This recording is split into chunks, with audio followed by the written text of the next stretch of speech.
All right, another day, another Sabres game, folks. Big win last night, come back from a 3-2 deficit after leading 2-0 early in Madison Square Garden. Back in the home barn tonight, though, against the Columbus Blue Jackets. Only slight favorites against a team that's given us trouble when that is the case and important games are at stake. Going to meet Maniac and his girl. Let's go Buffalo. Alrighty, big, huge, massive, large, supersized night tonight. Sabres hosting Columbus, only like -135, -140. Got the Lightning and Canadiens facing off, so we need no OT there, and we need a Sabres win. Let's go Buffalo.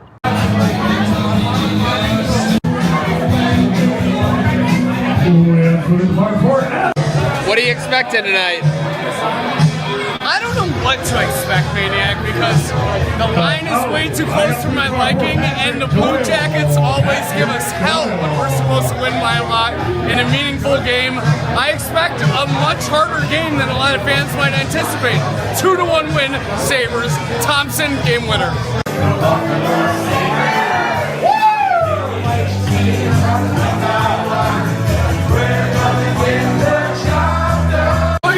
This morning, like 40 bucks, around 300 level. At the bar, looking again, more like 60 to 70. Found an 100 level ticket, $69. Shout out Reed Ferguson. I got one for $69. Oh,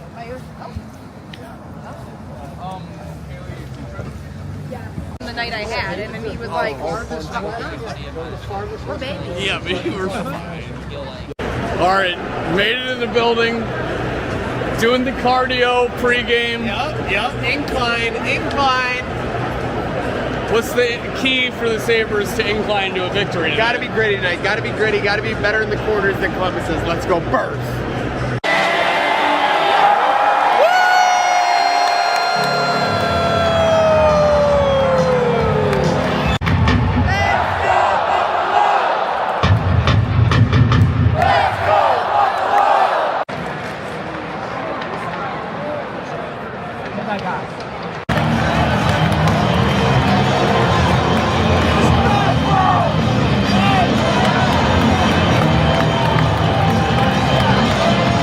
All right, one for the Owen Power Haters Club.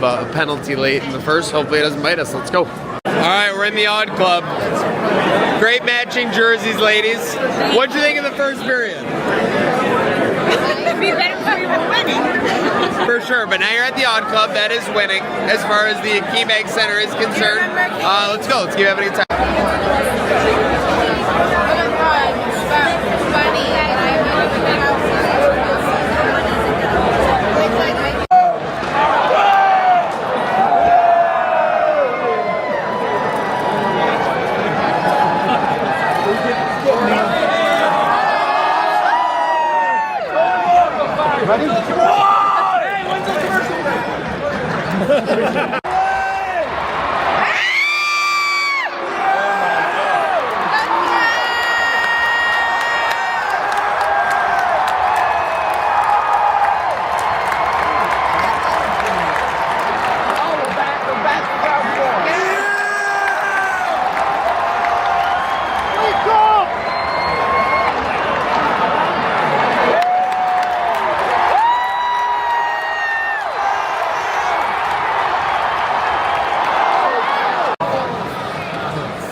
Colton Ellis making 10 bell blocker saves, and the refs call them phantom penalties. What the hell is going on? And just like that, the Sabres continue to stack points. I mean, Doan going nuts. Great team win. Team defense unbelievable in front of Colton Ellis, who also performed out of his mind. Probably like saved at least 2 to 3 goals that definitely should have gone in. Ultimately, an amazing performance for the shutout. Colton Ellis, how can you not be romantic about this Sabres team? How can you not be romantic about this Buffalo hockey squad? Let's go. Watching in live, somehow these motherfuckers are about to make it a 3-point game, but instead the Canadian score looks like with 63 seconds to go. Fuck you, Tampa Bay. Shoulda, coulda, woulda. Well, who cares? They won anyway. Exactly. So last. We all need a place where we can be ourselves. Somewhere you can leave all your worries on the shelf. And whether you win or lose, you can count on me, and I can count on you. You know the train never stops. This train never stops. You know the train never stops. This train never stops. You know the train never stops. This train never stops. You know the train never stops. You know the train never stops. Folks, welcome in today. It is April 10th. It is Trainwreck Today. Herd of Buffalo. Trainwreck Sports. We love you. We're glad to have you. Whether you're at home, whether you're in the cubicle, whether you're on the road, we've got a big Friday show planned for you. Myself, Maniac. We got Slick out to my left. We got Don on the ones and twos. We got Rachel, producer Rachel in the south. Don back in studio for the first time. It's been a while, so he's still sipping that Darlene. And we are all doing Lindy after another big win at home, boys. We get it done against the Rangers. I know that feels like so long ago, obviously, but we haven't been live since then. Get it done last night, though, obviously. A little bit of a grinder first period. We were swiping, trying to make it happen. Peyton Krebs gets us on the board there in the first period. Slick, what were you noticing in the arena? You know, it was a grinding game against Columbus, which you expected. Yeah, a little bit more of a calm atmosphere than Monday or earlier in the week. Kind of expected as well. Grinder game to start the game, as you were saying. Things obviously picked up towards the end. I thought the first period boys played well, but Blue Jackets kind of matched our energy in the beginning. Thought Krebsy played a great game, great goal by him, obviously. Took a while to get things going. I think some Blue Jacket fans next to me that were from Ontario, not Columbus. What a coincidence. But they were feeling pretty good to start this game. So little nerve-wracking, but Sabres go, get it done towards the end there. Don, you're back at home. Sabres are back at home after in a back-to-back. They dominated these back-to-backs this year, and it was no different last night. A close one, but they end up kind of edging out the Blue Jackets eventually. Yeah, I thought it was, really there wasn't either team stood out as being in main control, I'd say, through at least half the game, even 2 periods. Sabres get one. But, we need another. There's a stretch where Ellis is just playing. He's like playing out of his mind, but also looks kind of completely out of control at the same time. Yes. Like where I'm watching it and like I see everyone's talking like Ellis is playing amazing. And I'm like he's making the saves, but some of these he looks like he's just flying around. There's the one save where his feet just went out from under him. He like fell down and sat backwards and made the save. Yeah, you would hate for that puck to end in the back of the net. With that said, first career shutout. It's it's weird because everything you're saying is accurate. It's like, to me, I don't know if I'm describing this right. It's kind of like watching like a young toddler ride a bike. Like they might be making it down the sidewalk or whatever, but it wasn't without some hiccups in the overall appearance of the performance. Right? There was a little wobble. There was a lot of like solid saves, and it wasn't as like chaotic as I think like when we've seen some Devin Levi performances when he's been real good, but like just chaotic, like in terms of his positioning and everything. Awesome video. I'm sure you guys saw this. You want to talk about aura farming when he goes to pick up his stick, takes off the helmet, shakes the hair Unbelievable. back, puts the bucket back on, grabs a stick, and then immediately makes a save and kicks it perfectly to the corner. So that's the thing is, there's other times I see his rebound control was great and deserved the shutout. I also think there were stretches. This was kind of a team shutout. There's some great block shots, and we talked about that stretch where they're buzzing all over us, and we're stopping everything. We're blocking shots in front. Yeah. So I mean, awesome to see. I didn't know. I had to kind of look up because again, I've been on vacation. I knew UPL is their number one guy now, but yeah, apparently Lions hurt. They're saying. Has there been an official confirmation on that? Something's got to be going on. It doesn't sound like he's like Dunzo from what is going on. But, yeah, I mean, Ellis could potentially be our backup guy. Good to have him confident. Good to have him heating up going into potentially being that guy as the backup in the playoffs in a week and a half from now. What is it? No, it's a week and a half. Yeah. A week and a day. A week and a day. Yeah. For sure, there. Potentially. It's a Dominic Hasek and Carter Hutton combination. Yeah, that would be something for sure. Last night, though, again, Barn was still pretty excited. We had another sellout. Unfortunately, what really has sold out this whole season and continues to leave us wanting for more is this power play.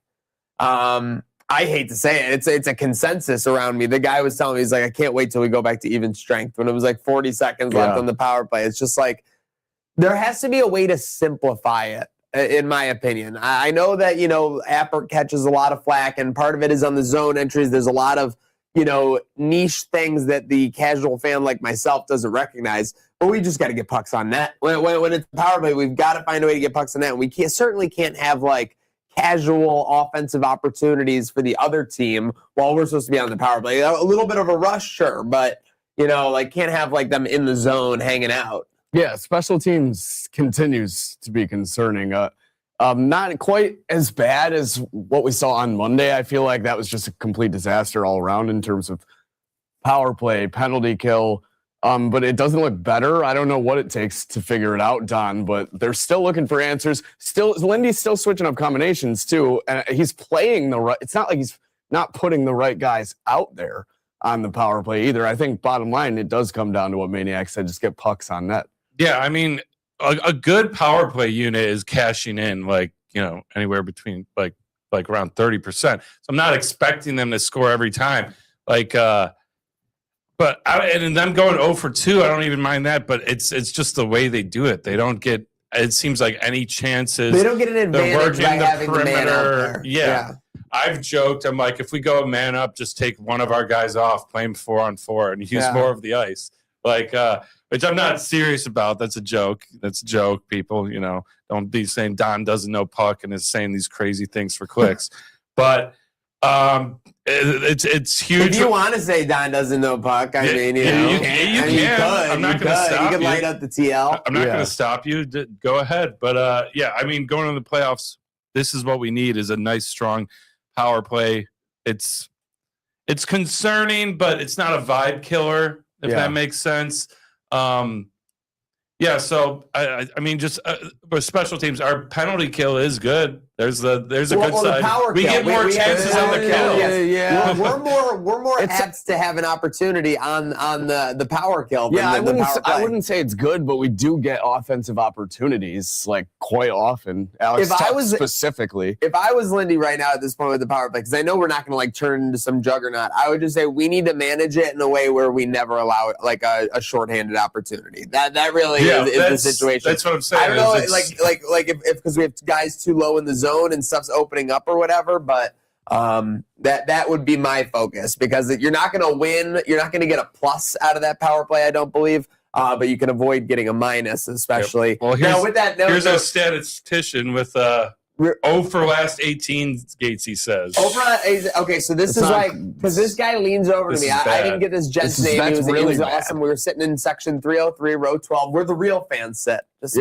But I'm not leaving the 300s from now on. I'm sorry. I know that I agree to go with friends. So I do not feel comfortable in the hundreds. I feel sometimes awkward when I'm like reacting or making noise. In the 200s, nobody's doing it. In the suites, people are like conducting business and shit. The 300s are my people. I need to be in steerage with my people. Can I just go on record and say I agree? Last night, sat in the hundreds for change because of that nice ticket price.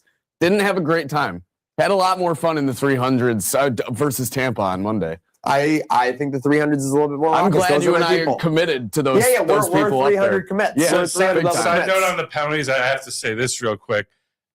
Just wild missing a blatant delay game puck out of play right after calling Greenway for one, which was like so gray area of if it got tipped or not. I think they both were gray area, right? Because clearly they saw that puck go out. They were saying it went like at center ice, right? Like was what they were saying on the but he tapped it with from his D zone. I agree. I thought that's what mattered. No, 100%. Like that's maybe what they said it was a high stick, but I didn't really understand the call. There is nothing worse than when you get like in any sport, than when you get the borderline call against you, and then you get the borderline call that doesn't go for you like in that regard. 2 minutes later. Yes, very close proximity.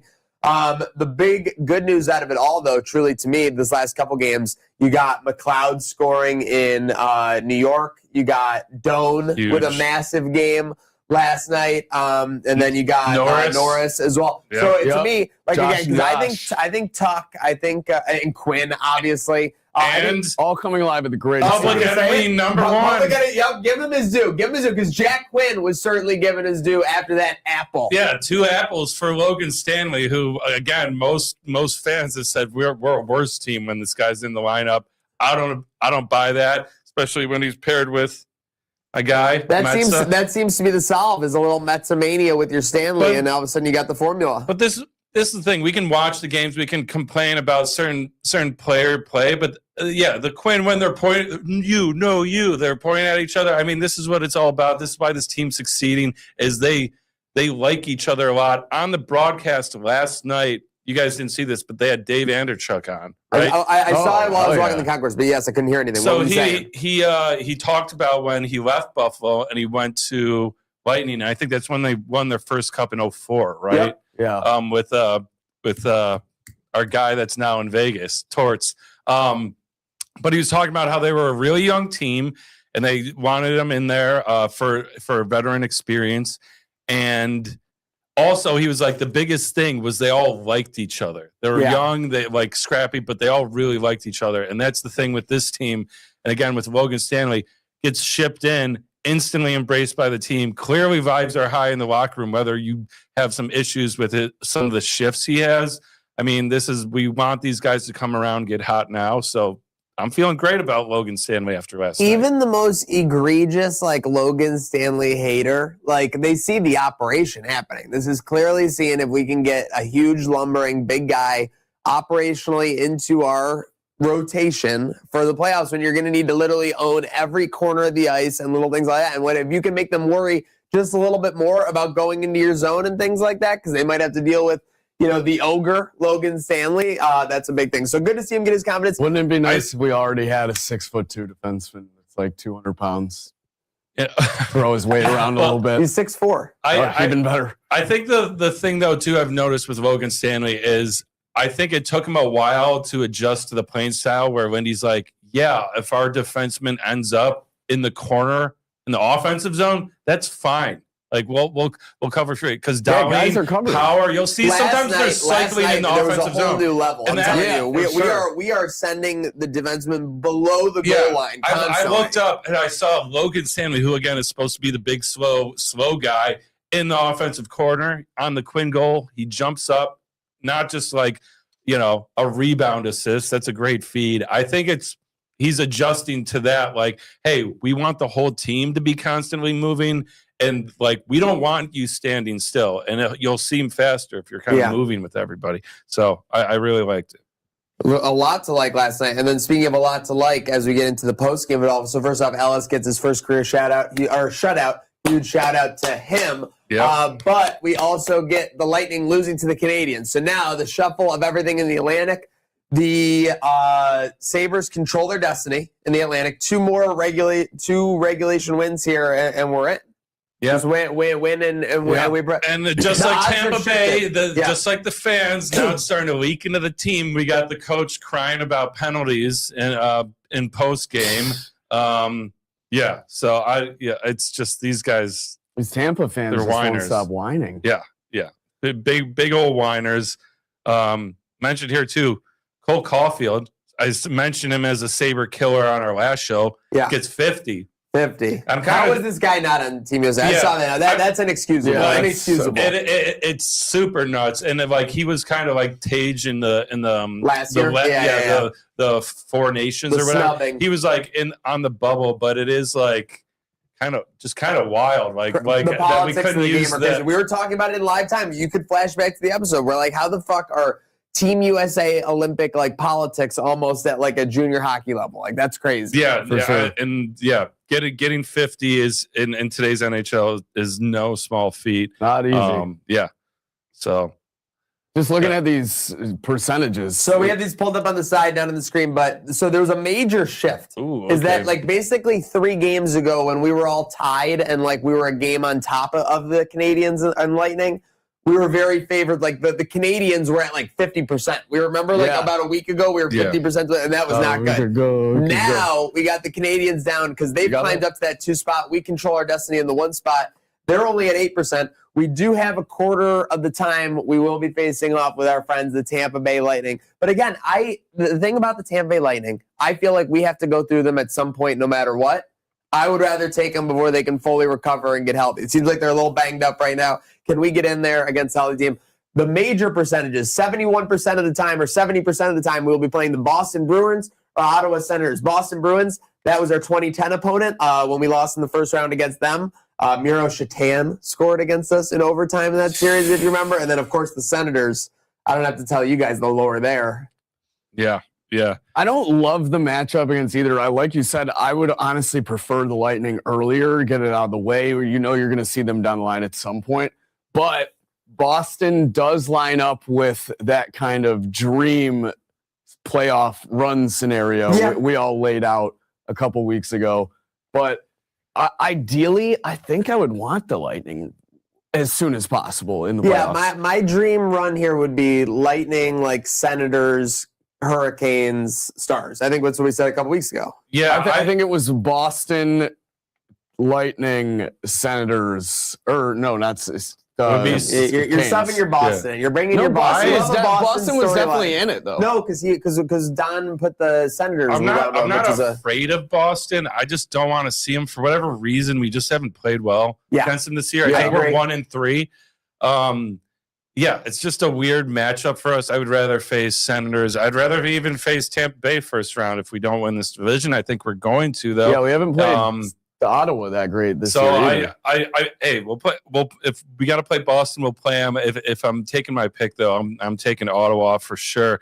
Now hold on, I'm gonna take a quick diversion. Is this true? But Gatesy, thoughts on Iris being the new sing along song during games? So they queued this up with 5 minutes to go, and then right before, I don't want the world to see me. Like right before that, they cut it. So then everyone went off with it nuts, obviously. It could be. Listen, I have to note this. I cannot say this enough.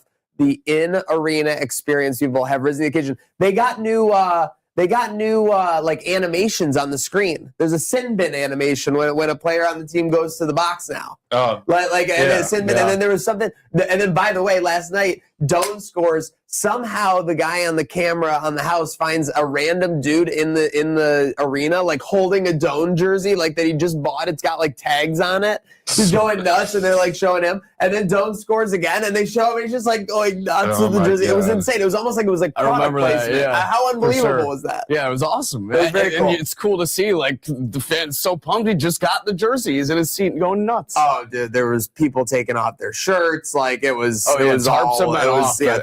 The arena's back. It's great to see. To think of beauty. Saw people standing against the wall at the back of the 300s on Monday. Like that, we're so back. So are we? Reason Robertson or Hudson. I think that's in regards to how Caulfield didn't make the U.S. team. Yeah. Politics. Politics. That's crazy. Someone. Listen, someone's car. There might be a robbery happening outside. Yeah. I just hit lock on my car. It didn't do anything to mine. Sorry, folks. We have an adjacent parking lot in the live studio here in Hilbert. We got a car alarm going up, but don't you be alarmed. Whether you're turning on Facebook, YouTube, Twitter, Twitch, Instagram, the only reason you should be alarmed is if you're not following all the action on Trainwreck Sports or heard of Buffalo. So with that said, boys, we're about a week away. I know that when the playoffs got to like 95%, we started talking about the drought being over, and I think it wasn't too assumptive then. At this point, home ice in round one seems all but assured. Yeah, pretty. You'd have to lose out and have them win out, essentially. Yeah. I mean, we got 2 games left. They both have 3, they being the Canadians and Lightning. One of them is against Basement Dweller right now, and the Blackhawks should take care of that. And then the last game, I like that we're facing a tough opponent for this last game. And let me see where the Stars are at. Salts, top team in the West. Absolutely. Let me see let me see how much. Well, people were saying we might get a a benefit. They might have nothing to play for, so they might throw the backup goalie. They might have a couple of rest. And by the way, I got to note this, Don, and it's like, I know we've had a crazy schedule. It feels like we've been playing every other night since like the third week of February there. But how awesome is having these 2 games like in this week before the playoffs? I think that's a nice little rest, but you still get some action in there. Yeah, 2 home games and an away game, and then a weekend to recover, basically. Well, that Thursday, Friday, going into this, so going into the playoffs. I didn't know the Avalanche already clinched the President's Trophy with 4 games to play. That's pretty. It's pretty wild. impressive. So Stars got 106 points. They're in second. Behind them is the Wild at 102. Both of them have 3 games left, and they both clinched. So it's really for seeding. This game might mean something to Dallas if they lose their next 2. If they win, I think they're locked in for second place because they'll be 2 points ahead. Got to see what the tiebreaker, or there'll be still 4 points ahead. Got to see what the tiebreaker is with them. The good thing is Wild. we get the weekend off from watching Sabres hockey. We get to watch the Lightning and Canadians with our undivided attention. But speaking of your undivided attention, let's cue in. Let's roll back the clocks because it is time for Flashback Friday, sponsored by our friends at William Mattar Law Offices.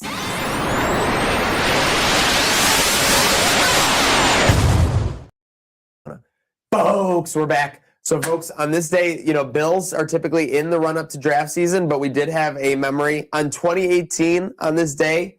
Richie Incognito coming off basically an all-pro season for the Bills to help break the drought just says, I'm done. Yeah. He started making some very odd decisions around this time. He'd give out his phone number. I think months later he would be throwing dumbbells at people in an LA Fitness in Florida or something. There would be a situation for sure. I think, all has turned out okay with the Richie Incognito of it last I checked. So obviously, hoping all's well there. I know he did have a little bit of an episode there, but it was just a very bizarre sequence of events for sure. Just odd timing. Especially coming off such a strong season for sure. And speaking of strong seasons, the Sabres in the late 90s, Slick, 1997, 5-1 win over your Boston. You love when a Boston storyline comes along. I don't like the Bruins. Stop throwing things. Boston boy. Words in my mouth. Boston boy. No, stop it. Celtics? Who's your NBA team? Red Sox? Yeah, who's your MLB team? I don't know. But then when it comes to what lies in Buffalo, the teams for sure. But you love the Boston storyline. So that's why I gave you the Bruins thing. I think it'd be nice to beat the Bruins in the playoffs. 27 of 28, 2 goals for Shatan. This one is an absolute beauty. 1999, we're going down the stretch run. We need every win we can get. It's a playoff push. 99, are we going to make it in the playoffs? 1-1 tie versus Ottawa. The Sabres had 12 shots on goal. Oh my God. How many did Ottawa have? 19. So not a ton, but that's that late 90s. Welcome to that late 90s. I get 31 total shots on goal. That would be the 16th tie on the season as well. That was the 16th tie for the 99 Sabres. They were doing a lot of tying. They weren't losing a lot that year for sure. As you would see. Did you get a point for a tie back then? Yeah. Right. Yeah. Gotcha. And then 5-2 win over the Senators. Thomas Vanek scores 4 on this day. It's like you were loving that 4 for our guy Billy Mattar. Thomas Vanek. You know what's so funny was he was like a big brute, but he was very soft around the net. If you guys remember. Oh yeah. Yeah, silky hands. Soft hands too, for sure. That's what I'm saying. He was very refined, rather, but he'd be big enough to where they'd be trying to back check him, and they couldn't get rid of him. It's kind of similar to Stafford, I would say, as well. Do we have this image that we can pull up? On this day, I don't even know what on earth was going on with this storyline. But should this is, boys, when we talk about down bad, like this type of thing contexts how down bad the drought would be at sometimes. Magic Johnson saw this tweet and said, I'm not going to be there. I'm not going to be there. Yeah. Is that what they're talking about? Possibly. That's definitely what they're talking about. Yeah. Oh, man. Things were rough. Things were rough back then. Not in the good way like they are now. No. Not good rough. Things it's are bad windy rough. now. No, we weren't taking Lindy back then. Yeah. Good rough, bad rough. Maybe we should make that for sure as a thing. And then 2023, this was cinema. I don't know if you guys remember this, but this was 2023 when we were playing every night for our playoff lives. We needed 2 points every night. Levi against the Rangers. I think he allowed 1 goal, maybe 2 goals in regulation. And then we get to the shootout. Puts Panarin in a corner in the shootout. Stops Zibanejad, and then gets the win. The teammates mob him, and Devin Levi, would still love to see him evolve as a member of the Sabres organization. So we'll see. I think this a lot. Natasha Bedingfield, a lot still unwritten in that regard. Slick though, a little bit of a wrestling holiday here. Yeah, I mean, I'm all over this one. Kind of dull in terms of the quantity of things that happen to stay in wrestling. Kind of surprising given it be WrestleMania season. But this day in 2001, Jeff Hardy beats Triple H for the Intercontinental Championship on a Friday Night SmackDown. Not even a pay-per-view, although the quality of that match probably through the roof. I do vaguely remember this, but this is a little before my time. So this was the awesome thing about the Attitude Era. You would get a belt change on like a Raw or SmackDown. Yeah. Like that was the thing. And, so you had to really even just watch. a belt change, a match of this caliber on a SmackDown as well. This was, like when it was going on, like the real question at this point was like, could Jeff Hardy be a singles star? Right, so, this is probably his first major singles title, right? I believe so. Triple H gets a lot of flack for burying superstars during this time. Jeff Hardy was one of the single superstars who he absolutely took years to make sure he put over at times and made a superstar out of, which eventually look at where he is now. Eventually would drop or would be in that WWE title match that Jeff would win in Buffalo nonetheless. Yeah, and think about that. That would be like 5 to 6 years later from this point. So that just shows you how the industry works. The growth was crazy. 2018, we got Carmella beating Charlotte for the SmackDown Women's Championship. This was a Money in the Bank cash-in. That's right. Yes. Yeah. Wow. So the Iconics came out. Yeah. They knocked down Charlotte, and then Carmella came out and won it for sure. Yeah, the pop was interesting. It was crazy. Yeah. It was a big time pop for sure. People were sick of Charlotte at that point. Oh yeah, I think they still are. Gotta love the cash-ins though. Cash-in's always great, and happy birthday to Juice Robinson and Dustin Rhodes. Don, we got some music magic on this date. Yeah, well, this isn't so much magical as to be the end of something. People already knew this was kind of over.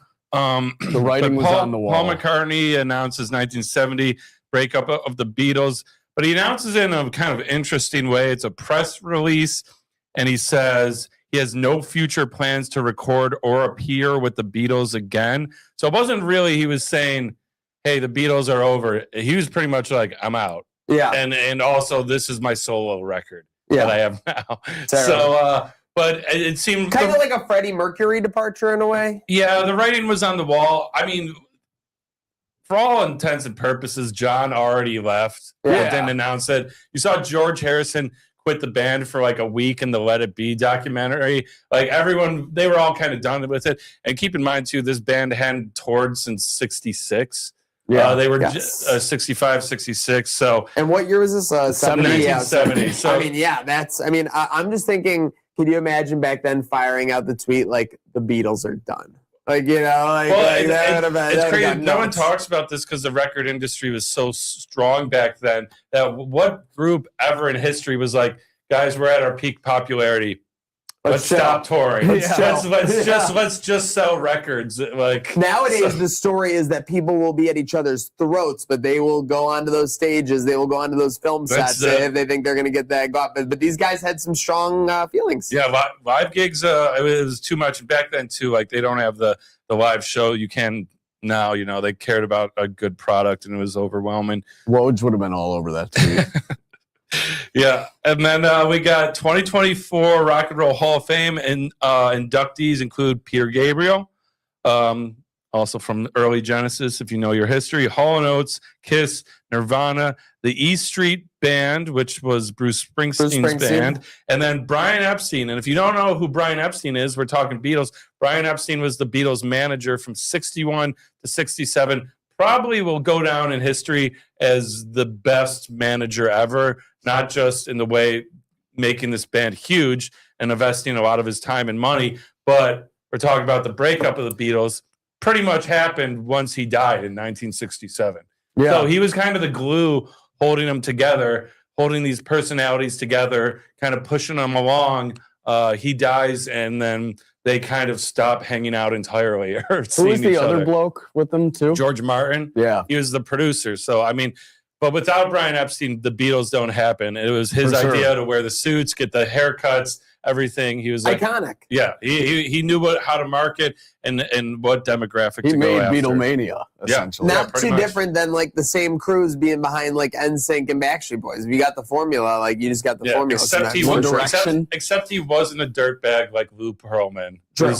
Shout out non-dirtbags who are in position of power, for sure. And then, I mean, speaking of dirtbags, I'm sorry, this last note here, the Dalai Lama apologizes for video of showing him asking a boy to suck his tongue. That was a real thing? Yeah. You don't remember that? Well, like, I'm telling you, when scandals happened before, like, 2015 or whatever, when was this?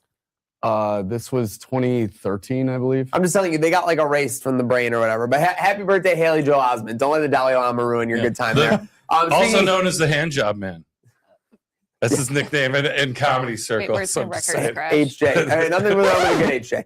With that said, speaking of a good HJ, VRABEL and Rossini. No. What the fuck? How about the job being done on this storyline, Don? We have a blockbuster. We have an NFL reporter apparently having an affair with an NFL head coach, sources, etc. Job's not finished. Job's not finished. Job ain't finished. Job ain't finished. Yeah, it seems pretty obvious that but nobody's talking everyone about around the mainstream. league, it's the higher ups have said, "Don't you be talking? Don't you be talking about this?" I mean, listen, and the only people I saw one person. There's an article. I only had a chance to skim it. I have to read it. And it was pretty much saying, where there's smoke, there's fire, and clearly people are trying to limit this. All types of rumors, allegedly. The picture at the bar. Yeah, another picture comes out. That's the Bush meme. A second picture has come out. A second location has been revealed. Yeah, rumors that Rossini's husband might have hired a PI. That seems to be the strongest rumor for the cash. And then there's people like the only other people that have said anything have been like, everyone's being unfair. These are professionals. They would never do. I'm like, man, we got to use some common sense though. You gotta use some. Have you seen these videos? Also, side note, we gotta take pictures with interlocking fingers, all of us, and just be like, these are just friends. This is such a. We're just a happy group of guys. There's people saying wild stuff like this has put women back in the industry so far, and like not giving. I saw 100 years. I saw one with 100 years. It's like, listen, both of these people share an equal amount of responsibility. It's not the woman. It's not. Yeah, they both have families. Like, it is like both married. Yeah, the question you got to ask yourself is like, what sets back the people, not men or women, more like this behavior happening, everyone being type zipped and no accountability and handled privately. And again, you're public figures, so this is kind of what happens. Or is it just like we shouldn't acknowledge it at all? Like I don't know. It seems like there's a lot of winking going on that this might be a thing that's pervasive in the entertainment industry. I don't know. So we might have seen this before. So we need to play the game. Yeah. So wink. I didn't see anything. No. Okay. So then all I'm saying is like it's completely normal. Wink, wink, wink, wink. So if John Walrouse says I'm acting unprofessional, I can just be like Rossini, like, and I'm like good, like I'm off the hook, right? Yeah. Maybe. Yeah. If that's how it flies. That's what I'm saying. If we're not going to persecute one, I cannot be persecuted for a lesser crime. Then let's just start doing shit. You don't need a permission. Carson's going to take Wendy on a date. Oh no, we can't have this type of controversy before the playoffs. It's just stuff for sure. Geez. With that said, speaking of dates, we're on the second date of the Masters. We had our preview with Creek Degenerate. My favorite, Rory McIlroy out in front of the field. I told you, Rachel, we would get there. Producer Rachel is pissing me off It's like Why? I hate Rory. He sucks. Oh well, if I knew she was fist pumping for Rory. Yeah, I no, she's love going- Rory. Yeah, she's going nuts. She Rory's loves my Rory. all-time favorite. Who do you want to win right now? You were Rory. you want Rory to back to back? Yes. You were You know so how you were historic that talking to would me. That Yes, would be historic, and it would be a big dunk on me. her and I were talking to DeChambeau of it all yesterday. Not a great day for Bryson. Not good for Bryson. Horrible day. What's your take on that? Because Rachel was He never does quite well. shocked. He never really does too well at Augusta. Though. I mean, maybe done but he My struggles take on more than he does. him is he Augusta always will- just Augusta- hangs around enough, but never wins anything. He Augusta will squeaks chew by. you up and spit you out. Bottom line. Oh, big time. I mean, it's showing. By the way, this far. guys, I don't know if you guys know this. It is the 8-year anniversary of when Sergio Garcia got 13 over par on hole 15. Oh, what a What a flashback Friday. We didn't get you to Augusta play that hole. Can you beat Sergio that day? Oh, what hole was it? 15.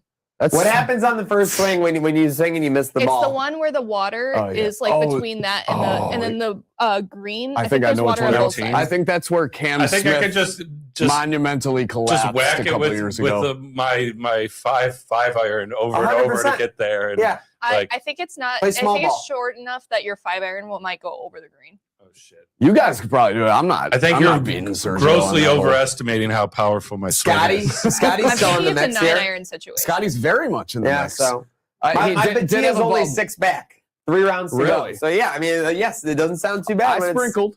Yeah, I need my Batia there. So Need Batia. he Yeah, had it's a tough ahead end. of DeChambeau right now. Also, the Jason Day of it all. Would love to see a surprise swing there.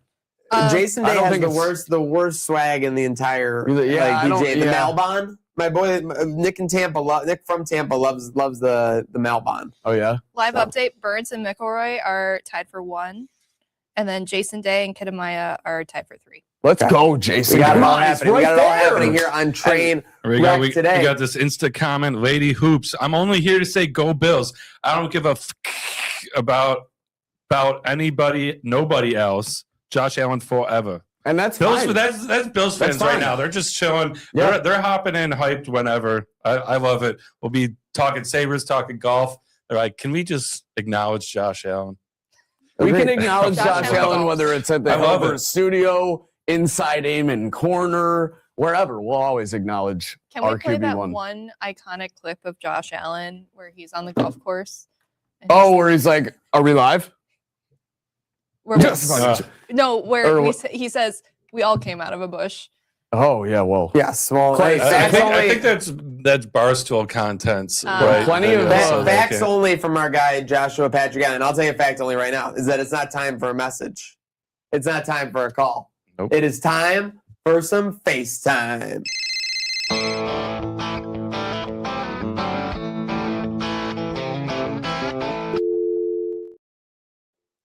TNT. ADD. Dynamite. TNT. What's up, Tage? How we feeling? Promises made, promises delivered. We're exactly where I said we'd be the whole time. Driver's seat of the Atlantic. But we're not going to finish at the bottom with all due respect to the RMS Titanic. We are going straight to the top. Sabres are in the driver's seat. You've kind of just got off into the passenger, and all these young guys are finding the productivity side of things in the hockey games. What does it feel like to kind of take some weight off your shoulders? Slick, you know I've always been a Rihanna fan. So I was in the locker room the other day. I looked at Josh Doan. I looked at Jack Quinn. I looked at Clowder. I said, shut up and drive. Let's go. Love it. Love it. Okay, yeah. And listen, when the reports came out, you and Darlene said, we're not leaving. We're not We got to leaving. turn this around. Well, how are you guys like texting you, being like, we did it. We fucking did it, man. Yeah, I mean, we changed the name of the group chat to turn around.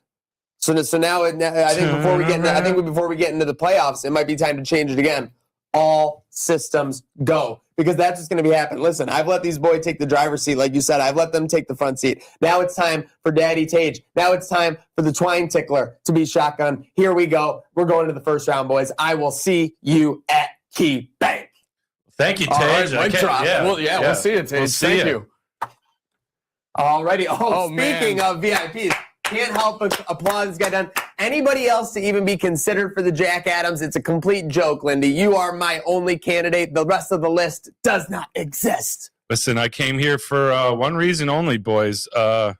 you guys got that Hagel punching bag? Want to take a couple swings? Yeah. You guys are what it's all about. I said it in the press conference. We need the whole city behind this, not just the team, not just the season ticket holders or the diehards. And I want to swing at that. I was watching the video being like, I want to get out there. I want to throw some mitts. We could very much give you a swing at that. I got to ask, though, were you scrolling reels in the locker room? Did your assistant show you this? Are the boys scrolling Crossing Swords pregame? Like, what's going on here? Listen, me and my family and a few close personal friends, we got what everyone has. And that's, a shit post group chat where we send just memes, funny vids, funny shit posts. And there's not much dialogue. It's literally just link after link after link. And people were hammering. A couple of different people sent it to me, and I had to give them the old, I already saw that. Maybe get access to my group chat, which is always up to date and has the funniest memes. So, Lindy, you got an early start to the weekend here on Friday. You don't have to fly into Chicago realistically until the evening on Sunday. What's the plan for the weekend here? It's going to take it easy, hang out with the family. And just enjoy this moment. I'm a guy that likes to reflect. You see this fedora. I'm introspective. I'm deep.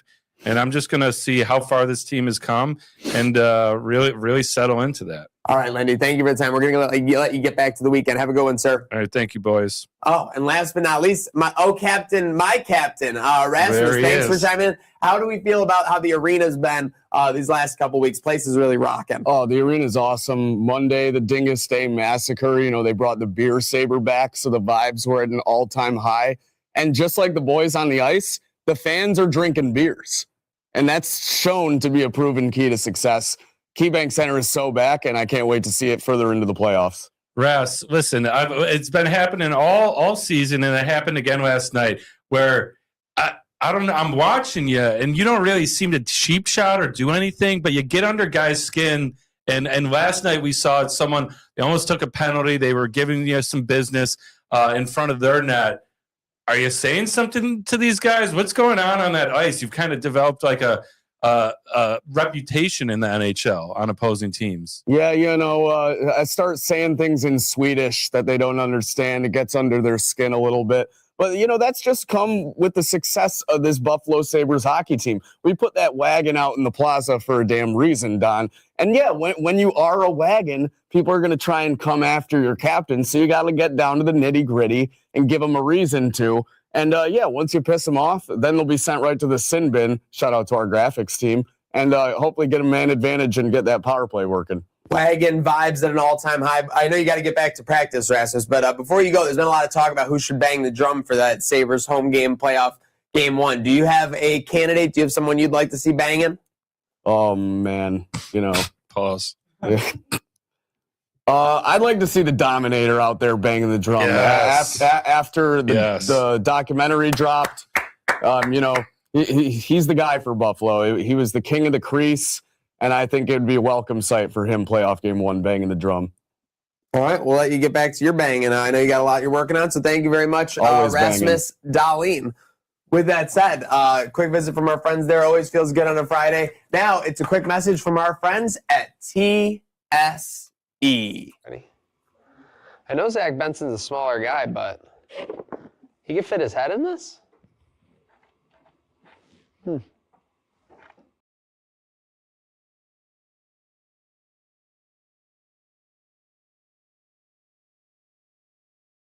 Signed pucks from Tage, UPL, even Rob Ray. I wonder if they got Catherine Bunt.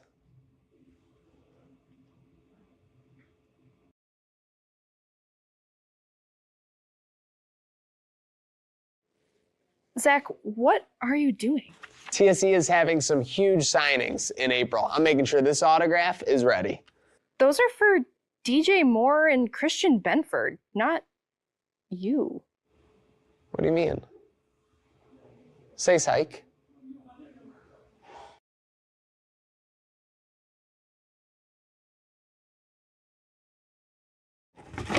When you order a mystery box from TSE, don't worry, it won't be me. It'll be signed memorabilia from your favorite Bills, Sabres, and Bandits players. Welcome back for our stretch run here on our fun Friday Trainwreck Today, number 93. We have a guy who's number 1 in your hearts, number 1 in your playbooks. It is pop culture. Nick Polinsky. What's going on, boys?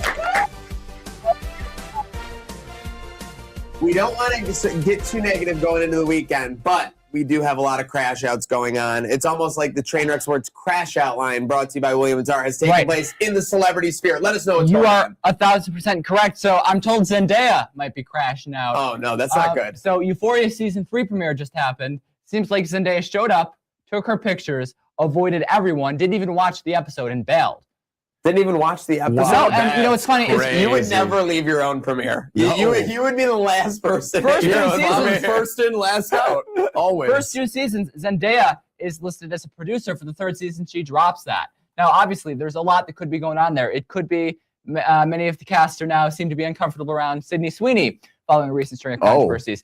Sam Levinson, the creator, is kind of known as a weirdo. He allegedly loves to feud with the actors. I believe he had some drama with Zendaya there.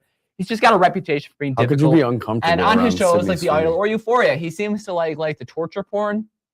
Not like in an actual person. Yeah, I mean, Euphoria was some graphic romances. Sure. And the weird thing about Euphoria to me, I mean, we could probably go into this thing for years. So horny. It's like about high school kids. Yeah. Like, they're all obviously in their 20s, but like they're portraying like high school kids. You lost me when like you said, they're high school kids. Like one of the first episodes, they're fucking in a pool. I'm like, what is going on? Well, high school kids be horny, but that was how they were trying to sell it. Looks like I wasn't doing that till college.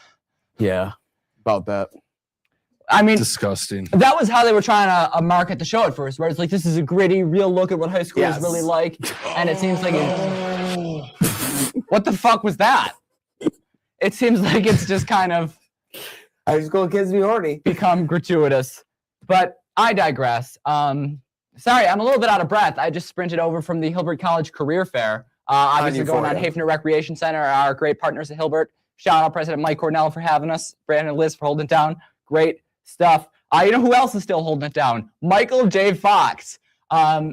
He's doing great. He's just put out a video confirming he is still alive because CNN accidentally published an in memoriam article about Michael J. Fox. I'm not gonna lie. I just want to say this: if I could schedule my tribute to air at the 97% mark of my life, like when I got 3% life, I would love that. I would love to see what my tribute. You talk about seeing your own premiere. I could give a couple notes. I could make sure this thing's really gonna bang. You'd be the last one to see out your own finale. Do you think the senior editor is like, fuck, now we got to write a new one? Yeah. we had that in our back pocket. Now everyone's seeing it. We got to write another one. On the percentage pie, how mad are they that they have to write another one versus how embarrassed that they are that Michael J. Fox is still alive? I think it's close to 50-50. It's got to be, right? Imagine being in Michael J. Fox's shoes when you're like, obviously important public figures, that's written ahead of time, so they're ready to go at a moment's notice. But imagine being Michael J. Fox, then logging into Twitter and being like, oh, I guess I'm dead now, you know? Yeah. That would make me crash out. The one thing that would make me crash out from the grave is if I had a medical thing and they're like, he lost his battle. I don't want the last note on me to be a loss. I don't want my last box score to be an L. Let me go out with a W. Sometimes that's just how the grades I want to go out like out. Stinger. No, I want to go out like Stinger with a great tribute and a big W over as hell. Yeah. Heroic sacrifice. Yes. I laid down my life. I did it there, so you didn't have to do it here. Thank you. Yes. I'll tell you who else is doing things. Nikki Glazer's boyfriend. Yeah, I think this is a bluff. But go on. Nikki Glazer, the stand-up comic, gives an interview where she says she kind of likes it when her boyfriend hooks up with other women. Then she says, I don't personally do that. That's not for me. But I like it when my boyfriend goes out and hooks up with women and then tells me about it. Is she for real here, or is she just doing a bit? What do we think? I think this is a bit because it's a really good bit, and I hate to say it, but it worked perfectly. It could be a bit. I might be revealing something personal. Listen, I've come across women like these. All I gotta say is, watch out. That is like a pretty rose, and underneath that, there's a whole web of roots of issues that you're gonna experience if you go through with this. Don't do it. Yeah, I think it's I'm going on Call Her Daddy. I'm going to say you have sex with other women. That's going to do some clicks. I mean, this is groundbreaking. She's a trailblazer. How often do you see a woman in the cuck chair? Glass ceiling broken, guys. Yeah, that is glass ceiling broken. Yeah, normally they have to. Normally they have to join in. Whatever. Normally they have to join in. Then she's like, "No, I'll watch. Yeah, you do your thing." Let me take a step back. Speaking of things we will or won't be watching, we got our first look this week at the Michael Jackson film, the biopic. What are we thinking? I saw the trailer. I didn't love it. Kind of seems like I don't know how I felt about it either. Weird editing choices. It seems like a lot of like fast cuts during like the Billie Jean stuff and stuff. I hate feel to like say it. It almost looked like you just told AI, like, hey, like, you know, Bohemian Rhapsody did $1 billion. Like, make me a Michael Jackson trailer. Bohemian Rhapsody won Best Editing at the Oscars. And I don't think it was like a particularly well-edited film, but apparently production was such a mess that the Oscar was given on behalf of like making the film watchable. I wonder if it's I'm being dead ass. The I don't mean I don't mean any disrespect to the stars who like they made these tribute movies to, or like the bands, et cetera, et cetera.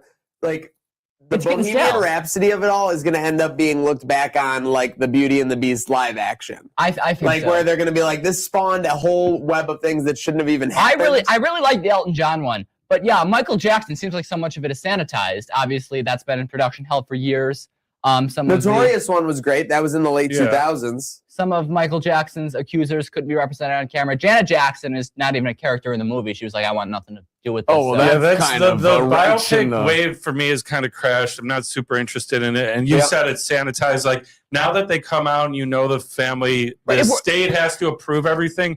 Like you're not going to get the real story. The one I would like do. I might cut a limb off is to see the Prince one that got canceled by the estate. It's like 8-hour documentary on Prince that they completely shut down. It's locked in a vault somewhere. That would be great to see. I did like Elton John, the Rocket Man one. Even, you know, being still alive, I feel like there's an expectation there's it's just gonna be like a greatest hits thing. Give them their flowers. Give them their biopics while they're still alive. He was pretty open and intimate about that. I feel like Ray was like the birth of it though, right? The Ray Charles one, because that was like pretty brutally honest about his drug use. And he won a Best Picture or Best Actor for Jamie Foxx. Yeah, for sure.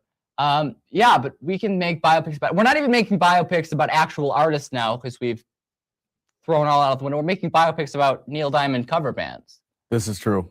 Stuff, but that movie got acclaim as well. People loved it. I got in an actual fight with one of my best friends because he's like, "You need to see this movie," and I'm like, "I will not see this movie." He's like, "Give it a chance. It's not even about like that bad." I'm like, "I refuse to see it," and he got angry, and then I got angry because he wouldn't let me have it and be like, "I refuse to see this." I almost fell out of my chair when I saw that Kate Hudson was nominated for her role in that movie. I'm like, "Oh my god!" Like this actually was a good movie. But what do we got on the second half here? Jonathan Majors through a window. Yeah, so I don't know if you guys are familiar with Daily Wire. It's the production company run by peak of journalism. It's production company run by that twerp Ben Shapiro. We're gonna make unwoke Hollywood movies, and it seems like he likes to adopt all of the actors who've been like cast out. So like who's the chick from The Mandalorian? I know Cara Dune. Yeah. And Jonathan Majors obviously had some assault allegations. He was beating up his girlfriend allegedly a year ago. So now he's making movies for the Daily Wire. They're doing an action movie. He apparently went through the window on set accidentally. Like the crew is walking off because of the unsafe working conditions. Seems like there's a lot going on the set. So obviously entertainment reporter Deadline reaches out to Daily Wire and say, hey, can you lend any credence to these allegations? What can you tell us about what's going on the set? Daily Wire hits back with potentially my favorite quote of the week. We don't negotiate with communists. Perfect. A stance we can all agree. When I read this in the brief, I was like, wait, isn't this a good thing? Guy does his own stunts.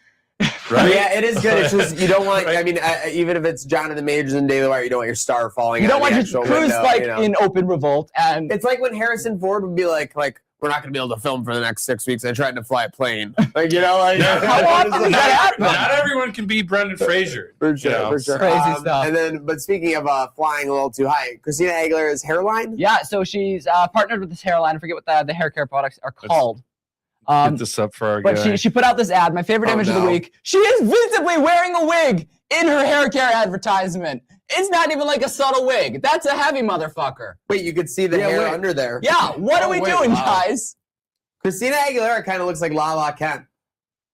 Who? Sorry, from Vanderpump Rules and now The Valley and now The Valley. Well, thank you. I'm going to have to check that out.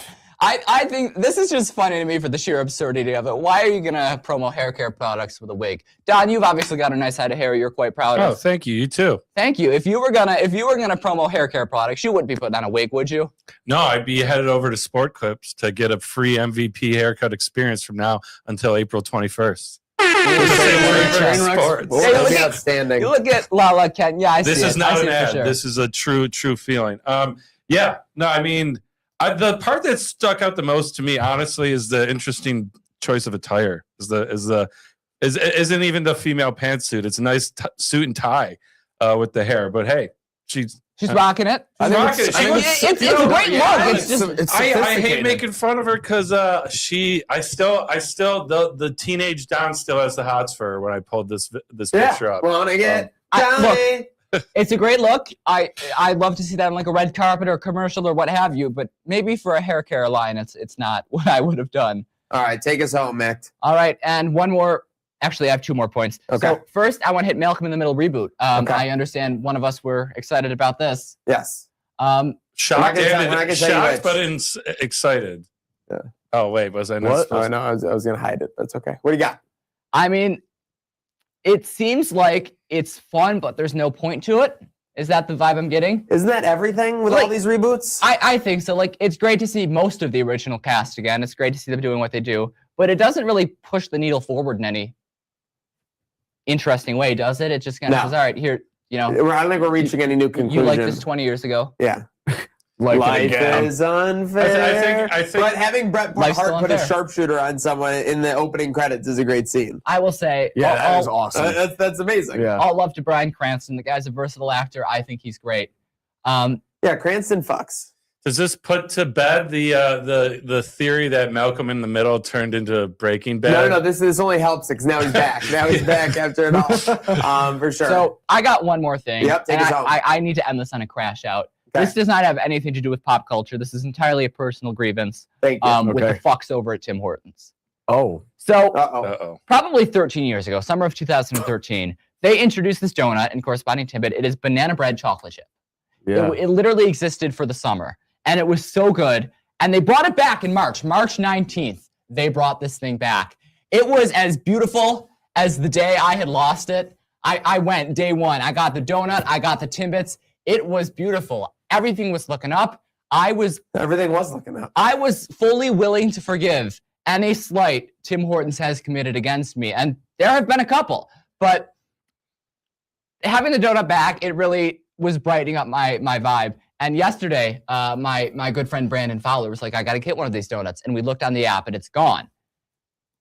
And I say, how could that be possible? And we called Tim Hortons, the one on Lakeshore. And you know what the assholes over there said? They said they discontinued this donut. This donut was back for 2 fucking weeks before we discontinued it again. What the hell, Tim Hortons? Yeah, well, supplies last. This is an icon. This is a staple. This is what we fucking need, guys. Oh, I'm not happy about this. I'm not thrilled. Tim Hortons. Bring it back. Save our guy this crash out. I don't like seeing Nick like this. Yeah, wow. Yeah, This I mean, is- the bottom line is Tim Hortons, you have some answering to do. I got one of these donuts, and I was like, all right, maybe I should stock up. I didn't realize they discontinued them after 2 weeks. That's kind of absurd. Made a big deal out of I'm sorry. All right. No. I shouldn't be so Well, yeah, upset. because once you get in a rhythm with something, you want to keep it going. Yes. For sure. Just like our friend Del Reed has been doing over on Mafia Family Ties. Don, we have a little clip to send the people out on this fun Friday. Yeah, it's with a legend. You want to give it the Buffalo introduction? Sports Hall of Famer, writing legend, put him on the wall wherever it is. Vic Carucci. Del had the opportunity to sit down with him. Check out this preview clip. And with that said, have a good day now. Did Brandon Cooks catch the ball?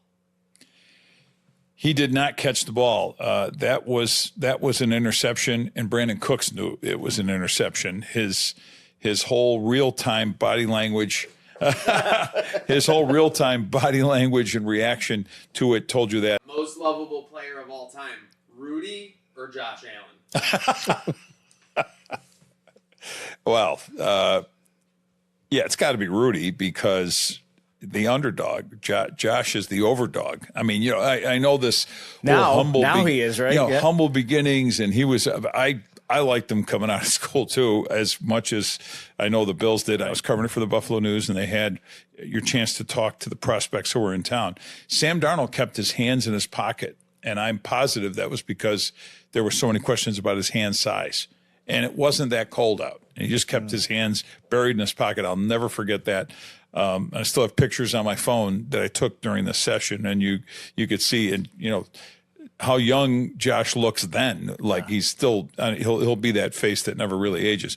But Rudy, come on, Rudy, Rudy shouldn't have been anything near a major college program. And I know the exaggerations that happened from the movie, from those who were really there, and their stories differ from the account, but Hollywood drama, makes for the best. But on a popularity scale, nothing in the history, at least of the Bills that I can see, nothing comes remotely close to Josh. Jim Kelly in his best years. Who else? I mean, it's an incredible vibe that he generates, and his likability is off the charts. He is the guy that everybody wants as a friend. Every parent would love as a son. He's got it going.